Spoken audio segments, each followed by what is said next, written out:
नवरात्र और रमजान की हार्दिक शुभकामनाएं। नमस्कार, आप देख रहे हैं बिग न्यूज और मैं हूं शिल्पा सेठ। आइए नजर डालते हैं आज की सुर्खी। पूर्व मंत्री साइमन मरांडी के निधन पर झामुमो कार्यकर्ताओं ने अर्पित की श्रद्धांजलि। झारखंड में जल, जंगल और जमीन की सरकार तथा हार्डकोर नक्सली की रिश्तेदार से जुड़ा मामला आया प्रकाश में। झारखंड मुक्ति मोर्चा का एक प्रतिनिधि मंडल रमजान और नवरात्र के उपलक्ष्य पर विद्युत की चरमरा स्थिति पर 6 बिंदुओं पर मांग की। पूर्व मंत्री साइमन मरांडी के निधन पर झामुमो कार्यकर्ताओं ने जमशेदपुर पार्टी संपर्क कार्यालय में श्रद्धांजलि अर्पित। वहीं इस मौके पर झामुमो के कई युवा नेता उपस्थित रहे और झामुमो के कद्दावर नेता सह पूर्व मंत्री साइमन मरांडी को श्रद्धांजलि भी दी। वहीं नेताओं ने कहा कि स्व साइमन मरांडी की याद हमेशा आएगी और उनकी कमी भी हमेशा ही खलेगी। वे एक अच्छे नेता थे।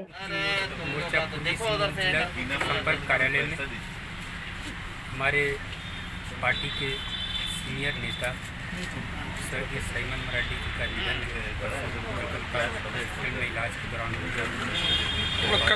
आज हम लोग जो है पार्टी कार्यालय में पार्टी के सभी पदाधिकारी, कार्यकर्ता और नेता जो है हम लोगों ने नेताजी को श्रद्धांजलि दी और भगवान से प्रार्थना की कि भगवान के चरणों में और उनके परिवार को जो है इसी घड़ी में उभरने के लिए हिम्मत दी। क्या नाम हुआ आपका? उमेश सिंह जी, जिला प्रवक्ता उमेश सिंह। इनका कमी को कैसे आप लोग पूरा कीजिएगा? देखिए, इनकी कमी तो हम लोग को महसूस होगा क्योंकि गुरु जी के साथ ही रहे हैं, सांसद भी रह चुके थे और विधायक भी थे।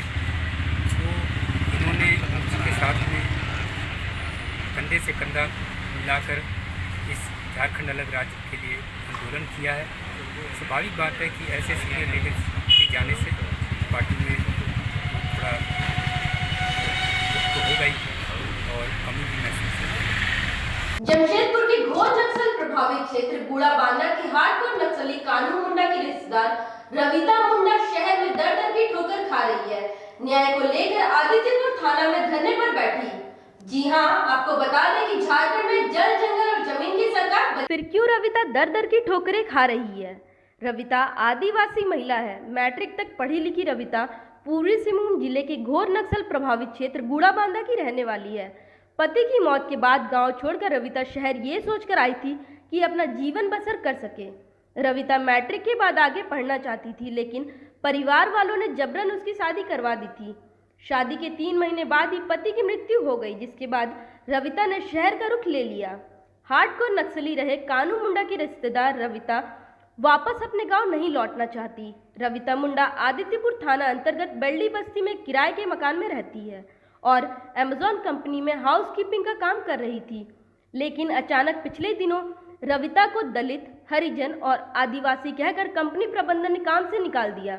रविता फरियाद लेकर आदित्यपुर थाना पहुंची। पिछले महीने की 18 तारीख से रविता थाना का चक्कर काट रही है, लेकिन अब तक किसी तरह की कोई कार्रवाई नहीं होने के बाद रविता पूरी तरह से टूट चुकी है। रविता अपने गांव वापस लौटना ही नहीं चाहती है। बतौर रविता गांव क्या मुंह लेकर जाऊंगी यह सोचकर यहीं रह रही है कि अपने पैरों पर खड़ी होऊंगी, उसके बाद ही गांव लौटूंगी, क्योंकि गांव के दौर को काफ़ी करीब से जिया है। लेकिन शहर इतना गंदा होगा यह सपने में भी नहीं सोचा था। वैसे आदित्यपुर थाना पुलिस ने रविता की शिकायत पर अमेजॉन कंपनी के कर्मचारी और अधिकारी को आदित्यपुर थाना ने तलब किया था, जहां 7 दिनों के भीतर मामला सुलझाने का निर्देश आदित्यपुर थाना पुलिस ने दिया था। बावजूद इसके कंपनी प्रबंधन द्वारा किसी भी तरह की कोई कार्रवाई नहीं की गई, जिससे रविता टूट चुकी है और इंसाफ के लिए अभी भी दर दर की ठोकरें खा रही है। रविता मुंडा बेहद ही संवेदनशील महिला है। उन्होंने बताया कि जिस वक्त पूरे देश में लॉकडाउन के कारण सब कुछ बंद पड़ा था, उस वक्त वह कंपनी के कर्मचारियों से लेकर अधिकारियों तक की हर ज़रूरतों को पूरा करती थी। कैंटीन से खाना पहुंचाने से लेकर नाश्ता, चाय, पानी, झाड़ू पोछा कर रही थी। इतना ही नहीं, हर दिन अपने घर से कंपनी पैदल ही जाती थी। उस वक्त वह अछूत नहीं थी, लेकिन अब वह अछूत हो गई है। झारखंड सरकार को ऐसे मामलों पर गंभीर होने की ज़रूरत है। नक्सलवाद झारखंड का सबसे अहम समस्या है। नक्सली समाज की मुख्य धारा में कब लौट सके, उसके लिए नक्सल प्रभावित क्षेत्र की महिलाएं अगर शहर का रुख कर रही है तो निश्चित तौर पर उसे संरक्षण की ज़रूरत है। सरायकेला खरसावां जिला पुलिस प्रशासन को ऐसे मामलों पर गंभीरता दिखानी चाहिए और सरकार की प्रतिष्ठा कायम रखनी चाहिए। कंपनी से निकाल दिया है, अमेजन कंपनी। क्या हुआ था? मनोज तो हमको बार बार धमकी देता है, बोलता है जाओ, तुमको कहाँ जाना है, जाओ, तुम थाना जाओगी तो तुम्हारा कोई कुछ नहीं सुनेगा, मेरा कोई नहीं बिखेर है कि तुम छोटा जाते हो, तुम एसटी हो, तुम्हारे हाथ से कोई पानी नहीं पिएगा, तुम्हारे हाथ से कोई चाय नहीं पिएगा, और तुम मेरे को पटक के मारने को खोजता है, बोलता है तुम दाहिन हो, तुम छोटा जात की हो, तुम्हारे साथ कोई ये नहीं करेगा, मेरे से भेदभाव करता है वो लोग। लॉकडाउन में भी हम काम किए हैं, पूरा दोस्ती से जाके कंपनी तो पैदल टेम्पू गाड़ी घोड़ा कुछ नहीं चला था, पैदल काम किए हैं, जाके कंपनी का स्टाफ को सारे को सेवा किए हैं, पानी पिलाए हैं, चाय पिलाए हैं, नाश्ता करवाए हैं मेरे हाथ से, और अभी बोल रहा है कि तुम्हारे हाथ से कोई कुछ नहीं खाएगा। तब से काम करें, लॉकडाउन जब चला था तब से किए हैं। हम छुट्टी मांगे थे, छुट्टी नहीं दिया, बोला कंपनी बंद नहीं होगा, तुम घर मत जाओ बाबू, कंपनी में काम होगा। हमको उस टाइम छुट्टी दिया नहीं और हमको अभी निकाल दिया है। हम मालिक के पास शिकायत किए थे, प्रशांत सारजी के पास शिकायत किए थे कि ऐसा बात है, मेरे को बोलता है पटक के मारेंगे, मेरे को नाइन बोलता है, वो बोलता है, तो प्रशांत सर बोला कि तुमसे मजाक करता है। और हम अंकिता मैडम को भी बोले हैं, मैम जी सुनिए, मेरे साथ ऐसा बोलती है कि तुमको मारेंगे पटक के, तुम दाहिन हो। अंकिता मैडम बोली कि ठीक है हम बात करेंगे, और मेरा बात कोई माना नहीं, मेरा शिकायत कर दिया है वो लोग और मेरे को निकाल दिया कंपनी से। अभी मेरा कार्रवाई नहीं कर रहा है। आज दिनांक 14 अप्रैल 2021 को झारखंड मुक्ति मोर्चा का एक प्रतिनिधिमंडल बाबर खान के नेतृत्व में विद्युत महाप्रबंधक सह मुख्य अभियंता श्री परतोष कुमार से मिला और गैर कंपनी क्षेत्र में विद्युत की चरमराई स्थिति पर चिंता प्रकट करते हुए निदान की मांग पर 6 बिंदुओं पर मांग। बाबर खान ने कहा कि नवरात्रि और रमजान के पवित्र पर्व पर विद्युत की आपूर्ति सुचारू रूप से की जाए। इस पर विद्युत महाप्रबंधक श्री परतोष कुमार ने कहा, रोज़ा खोलने के समय 5:30 बजे से 7 बजे तक और तरावी नमाज के समय रात 8 बजे से 10 बजे और सहरी के समय भोर 3 बजे से 4:30 बजे तक विद्युत आपूर्ति रहेगी एवं नवरात्रि में किसी भी प्रकार की समस्या विद्युत से संबंधित नहीं होगी। सारे स्थिति पर विभाग नज़र रख रही है और सभी विभागीय अधिकारी को निर्देश दिया गया है। पूजा के समय रोज़ा, नमाज, शायरी के बाद किसी भी प्रकार का सेटिंग नहीं होगा। आपात स्थिति पर यदि आपूर्ति ठप हुई तो उसके लिए विद्युत विभाग सूचना सार्वजनिक करेगी। अन्य बिंदुओं पर भी उन्होंने सकारात्मक जवाब देते हुए कहा, जो भी समस्या है उसका निदान जल्द कर लिया जाएगा।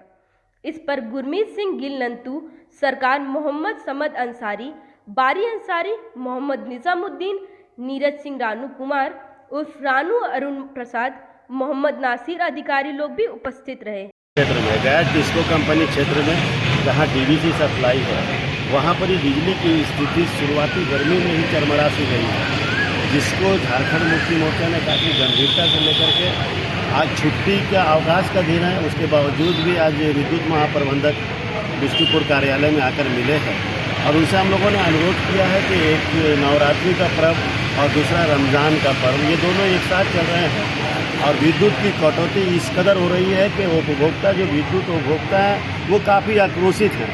उनकी समस्याओं को लेकर के अन्य कई बिंदु थे जिनके समाधान के लिए हम लोगों ने इनसे आज वार्ता की और काफ़ी सकारात्मक वार्ता हुई है और निश्चित रूप से जो उनका आश्वासन है, उन्होंने कहा है कि कल से ही अफ्तार के वक्त, रोज़ा खोलने के समय, नवरात्रि पूजा के समय, तरावी नमाज के वक्त, उसके बाद में शहरी के वक्त में लगभग ये टाइमिंग में लाइन नहीं काटी जाएगी। कोई आपात स्थिति होती है, विद्युत की संकट उत्पन्न होती है, उसकी सूचना भी हम लोग बिफोर देंगे, लेकिन विभाग का ये प्रयास होगा कि जो समय पूजा पाठ का है, श्रद्धालुओं को किसी भी प्रकार का कठिनाई ना हो, उसको लेकर के आज इनसे वार्ता हुई है और हमें आशा है कि झारखंड वासियों को जो हित की जो बात झारखंड मुक्ति मोर्चा हमेशा से करते आई है, उसी का ही आज उदाहरण है कि अवकाश का दिन रहते हुए आज झारखंड मुक्ति मोर्चा बिजली की समस्याओं के निदान के लिए आज विद्युत महाप्रबंधक से मिला है और उन्होंने जो आश्वासन दिया है, उससे उम्मीद है कि ये कार्य होगा।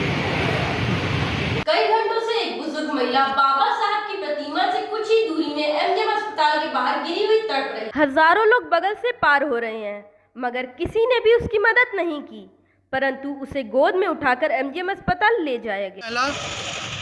एक अनुसूचित जाति की महिला गिरी हुई है, लगभग 3-4 घंटों से तड़प रही है रोड पर, मगर उसे कोई देखने वाला नहीं है, ना कोई उसको उठाने जा रहा है। इस तरह का अवस्था बना हुआ है। लोग सामने से गुजर जा रहे हैं, लोग जुलूस लेकर निकल जा रहे हैं, लोग माला अर्पण कर रहे हैं, मगर वो महिला जो गिरी हुई है उसको उठाने वाला, देखने वाला कोई नहीं है। मैं सभी से निवेदन करता हूं कि ऐसा कोई लोग जो इस तरह से पड़ा हुआ है और आप लोग अपने आँख को बंद करके सिर्फ लोग टिप्पणी करते हैं, वैसे लोगों को मैं कहना चाहूँगा कि ऐसा मत करिए, नहीं तो एक दिन आप गिरेंगे तो आपको उठाने वाला कोई नहीं रहेगा। और आज मैं इनको उठाकर एमजीएम अस्पताल लेके आया हूँ और चाहता हूँ, भगवान से ये मना रहा हूँ कि उनको जल्द से जल्द वो स्वस्थ हो जाए। और आज बाबा साहब की जयंती पर मैं बस यही सोचता हूँ कि हर व्यक्ति, जो उनका सोच था कि एक व्यक्ति तभी अपने आप को आगे बढ़ा सकता है जब वो दूसरे की मदद करेगा, और जो दूसरे की मदद करता है वही इंसानियत और वही बाबा साहब का देन था, धर्म था। और यही वो बोलने की कोशिश किए थे कि आप सब एक समान रहो और एकजुट रहो, तभी आप अपने जीवन को सही रूप से चला पाएंगे। विमल बैठा, भारतीय जनता पार्टी प्रदेश उपाध्यक्ष अनुसूचित जाति मोर्चा। धन्यवाद। इधर भारतीय जनतंत्र मोर्चा की ओर से भी भारत रत्न बाबा साहब अम्बेडकर की 130वीं जयंती के मौके पर उनकी प्रतिमा पर श्रद्धा सुमन अर्पित कर उन्हें नमन किया। भारतीय जनतंत्र अनुसूचित जाति मोर्चा की ओर से बाबा साहब अम्बेडकर की प्रतिमा पर माल्यार्पण कर उनके बताए गए आदर्शों पर चलने की प्रेरणा ली गई। इस संबंध में मोर्चा के जिला अध्यक्ष ने बताया कि बाबा साहब अम्बेडकर समाज के हर शोषित, दबे कुचले और वंचित लोगों के अलावा हर वर्ग के लिए संविधान में अधिकार दिए हैं। माँ भारती ने बाबा साहब अम्बेडकर की तरह कई ऐसे सपूत इस देश को दिए हैं जिसके कारण देश की अखंडता आज भी कायम है। उन्होंने देश की सभी महान सपूतों के प्रति श्रद्धांजलि अर्पित की है। पूर्व मंत्री साइमन मरांडी के निधन पर झामुमो कार्यकर्ताओं ने अर्पित की श्रद्धांजलि। झारखंड में जल, जंगल और जमीन की सरकार तथा हार्डकोर नक्सली की रिश्तेदार से जुड़ा मामला आया प्रकाश में। झारखंड मुक्ति मोर्चा का एक प्रतिनिधि मंडल रमजान और नवरात्र के उपलक्ष्य पर विद्युत की चरमराई स्थिति पर 6 बिंदुओं पर मांग की। जल्दी जल्दी फिर से एक बार बिग न्यूज की पूरी टीम की ओर से रमजान और नवरात्र के